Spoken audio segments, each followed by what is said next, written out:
अस्सलाम वालेकुम नाज़रीन, मैं हूं वसीम अली। आप देख रहे हैं चैनल न्यूज़ पॉइंट। नाज़रीन, जो आज की अहम तरीन डेवलपमेंट्स हैं वो आपके सामने रखेंगे और उनके ऊपर अपना तजिया जो है वो भी आपके सामने पेश करेंगे। जैसे कि आसिफ अली जरदारी और बिलावल भुट्टो को लेकर ये बातें हो रही हैं कि इनके दरमियान शदीद नौयत के इख्तलाफात पैदा हो गए हैं और कुछ लोग तो इसके ऊपर बातें कर रहे हैं जी, बात हाथापाई तक पहुँच गई है। अब क्या वाकई बिलावल भुट्टो और आसिफ अली जरदारी के दरमियान इख्तलाफात जो वो शदीद नौयत के हो गए हैं, या फिर ये उनकी एक सियासत जो सियासी हिकमत अमली है वो है? और अगर ये उनकी सियासी हिकमत अमली है तो इससे वो क्या अचीव करना चाहते हैं, क्या पीपल्स पार्टी जो है वो हासिल करना चाहती है, इसके ऊपर आज के व्लॉग के अंदर हम बात करेंगे। और आपको ये भी बताएंगे कि कप्तान के हाथ जो है एक बड़ी कामयाबी लग गई है, और ये जो कप्तान के हाथ के अंदर कामयाबी आ गई है, इसके ऊपर अज़मा बुखारी साहिबा ने अपना व्लॉग किया है और व्लॉग के अंदर जो उन्होंने इसके ऊपर अपना पॉइंट ऑफ व्यू दिया है, मैं उससे एग्री नहीं करता। क्या उन्होंने पॉइंट ऑफ व्यू दिया है वो भी आपके साथ डिस्कस करेंगे। और थर्डली जो आपसे बात करनी है वो है 9 मई के वाक़यात के बाद अब जो है मज़ीद तरीके इंसाफ की कुछ बड़े लेवल के ऊपर गिरफ्तारियां होने जा रही हैं। कौन कौन लोग हैं जिनको अब गिरफ्तार किया जाएगा, इन तीनों न्यूज़ के ऊपर आज के व्लॉग के अंदर हम आपसे डिस्कस करेंगे।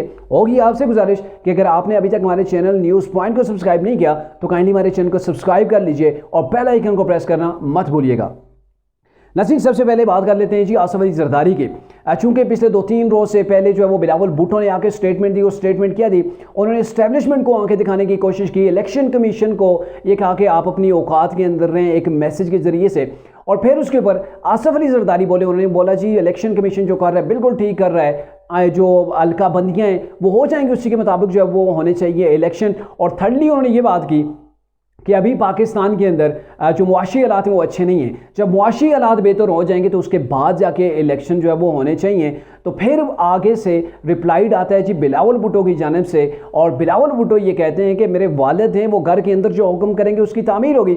लेकिन जब बात आ जाए पार्टी की तो पार्टी का चेयरमैन मैं हूँ, और जहाँ तक बात है कोर कमेटी के इजलास की, कोर कमेटी के इजलास के अंदर जिन चीज़ों का फैसला होगा उसी के ऊपर इम्प्लीमेंट होगा। यहाँ पे सियासत के अंदर या फिर पार्टी के अंदर जो है वो वालिद की बात उस तरीके से नहीं चल सकती। अब ये मामला किया बेसिकली अगर देखा जाए तो आसिफ अली जरदारी बड़े मैच्योर सियासतदान है। ऐसे सियासतदान है कि बड़ी बड़ी पार्टियां भी उनको मानती हैं, बल्कि उनके कहने के ऊपर चलती हैं। आपने देखा था कैसे इमरान को आदम एतमाद के जरिए से पार्लियामेंट से, या फिर आप कह सकते हैं कि प्राइम मिनिस्टर हाउस से उठा के सड़क के ऊपर डाला गया था। उसके अंदर भी जो सबसे बड़ा रोल था वो आसिफ अली जरदारी का ही था। उन्होंने एक अलायंस तैयार किया जिसका नाम PDM था, और PDM ने आगे जाके कई फतवात जो है वो इमरान के खिलाफ हासिल की।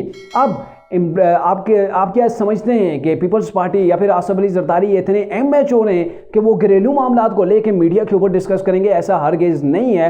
पीपल्स पार्टी को जो लोग जानते हैं उनका ये मानना है कि पीपल्स पार्टी के अंदर जो फैसले, जो कुछ आसिफ अली जरदारी कहते हैं, फैसला वही होता है, उसी के ऊपर अमल दरामद होता है। लेकिन यहाँ पे एक गेम जो है वो जारी है, एक चाल चली जा रही है, और चाल ये है कि दोनों पार्टियों को एंगेज रखा जाए। बिलावल भुट्टो जो बात करते हैं वो आयन की बात करते हैं, वो कानून की बात करते हैं, वो एंटी स्टैब्लिशमेंट बात करते हैं। आपको पता है ना पाकिस्तान के अंदर एंटी स्टैब्लिशमेंट वोट बहुत बड़ा है, और वो अपने वर्कर्स के अंदर अपना मुकाम बनाने के लिए, अपने वर्कर्स को गरमाने के लिए ऐसी स्टेटमेंट जारी करते हैं जिसके अंदर से लगे कि हाँ भाई बिलावल भुट्टो के अंदर जो है ना हमें वो असली जो तब्दीली है नज़र आ रही है, बिलावल भुट्टो कहीं पर हमारे लिए स्टैंड ले सकता है। तो बिलावल भुट्टो ऐसी बातें करके अपने वर्कर्स का एतमाद जीत रहे हैं, उनकी हमदर्दियाँ भी साथ में जो वो हासिल करें। अब जो आसिफ अली जरदारी जानते हैं कि पाकिस्तान के अंदर पॉलिटिक्स के अंदर, इलेक्शंस के अंदर, गवर्नमेंट के आने और गवर्नमेंट के जाने के अंदर किसका रोल होता है।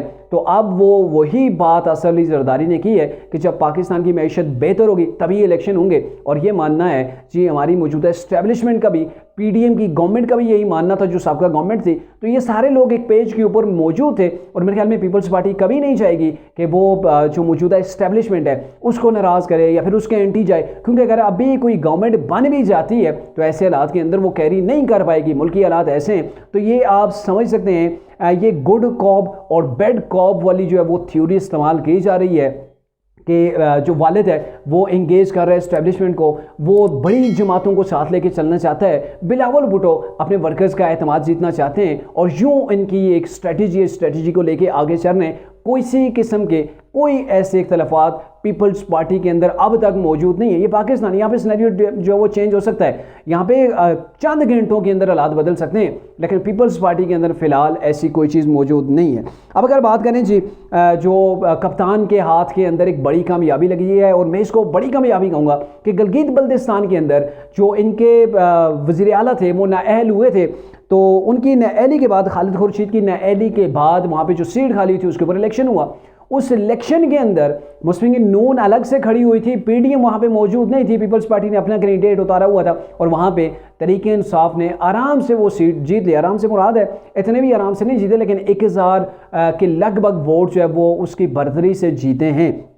तो डेफिनेटली ये बड़ी कामयाबी है। और पिछले दिनों एबटाबाद के अंदर वो बल्दियाती इंतखाबात के नतीजे के अंदर वहाँ पर जो तहरीक इंसाफ की सीट खाली हुई थी, तहरीक इंसाफ ने वो सीट भी वापस अपनी ले ली है। यानी कि कुछ अरसे के अंदर 9 मई के वाक़यात के बाद जो तहरीक इंसाफ की जो पोजीशन है उसको देख के तो ये होना चाहिए था कि तहरीक इंसाफ के हाथ में सीटें नहीं आती, लेकिन फिर भी तहरीक इंसाफ को वोट पड़ रहे हैं। और इसी को लेके आज असमा बुखारी साहब का मैं व्लॉग देख रहा था, उसके अंदर वो फरमाती हैं कि तहरीक इंसाफ के लोग जो हैं वो इसको बड़ी कामयाबी गर्दानते हैं, वो उल्टे जो है वो उल्टी लुटियाँ पा रहे हैं। तो ये लोगों की आदत है कि उल्टी लुटियाँ ये जल्दी पाना शुरू कर देते हैं, हालांकि वहाँ पे इनकी जो कामयाबी है उसके अंदर डिफरेंस बड़ा नहीं है।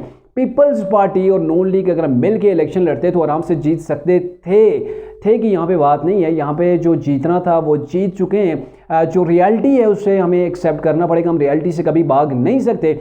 कामयाबी 1 वोट से हो, 1000 से हो या 1 लाख वोट से हो, कामयाबी कामयाबी होती है। उनके पास एक सीट आ गई है गिलगित बल्तिस्तान के अंदर जो उन्हीं के खोई हुई थी। ये अलग बात है कि उन्होंने पीपल्स पार्टी या नून लीग से सीट नहीं जीती, लेकिन जो अकायक हैं उनकी अपनी सीट थी वो लूज़ कर गए थे, दोबारा से उन्होंने जीत ली। तो इसको ये नहीं कहा जा सकता कि इसके ऊपर वो खुशियाँ ना मनाएं या उनकी खुशियाँ जो मनाने का जो है वो हक नहीं बनता।